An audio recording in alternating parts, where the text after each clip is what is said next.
J'en parle avec notre chef de bureau. Sébastien, c'est un constat brutal qu'a fait Bernard Drinville. En fait, il s'est rendu compte que la deuxième place lui échappait dans cette course. Oui, appelons ça le syndrome Raymond Bachand. Vous vous rappelez de Raymond Bachand et de la course à la direction du Parti libéral? Il partait deuxième sur la ligne de départ. Il est arrivé troisième au fil d'arrivée. Ça a été une humiliation pour lui. Alors, probablement que Bernard Drinville savait qu'il ne finirait pas premier dans la course à la direction, mais il espérait finir deuxième. Et probablement que ses chiffres lui ont dit qu'il ne pouvait même plus espérer finir deuxième.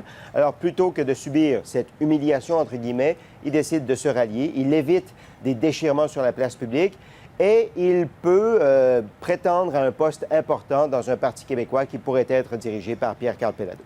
Oui, justement, qu'est-ce qu'il apporte à Pierre-Carl Péladeau? Parce que c'est quand même quelqu'un qui a de bonnes assises là, dans le parti.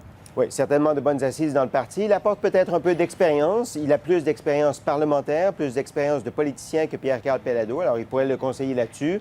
Il lui apporte aussi un sens politique, je pense. Vous savez, Bernard Drinville est de cette trempe de politicien qui est capable de viser la jugulaire de ses adversaires, parfois démagogue sur les bords aussi, mais il est capable de dire les bons mots au bon moment, de passer un message relativement facilement, ce qui manque un peu à Pierre-Carl Péladeau, qui se définit comme politicien devant nos yeux.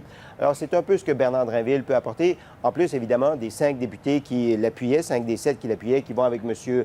Péladeau, et des militants qui appuyaient M. Drinville et qui pourraient aller avec M. Péladeau également.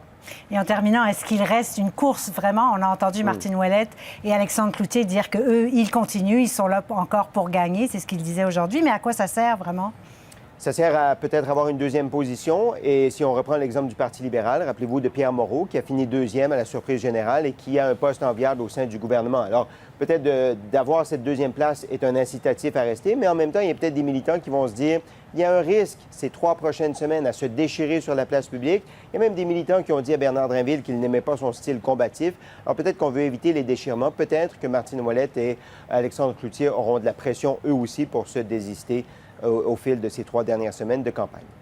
À suivre donc. Merci beaucoup, Sébastien. Je vous en prie, bonne soirée.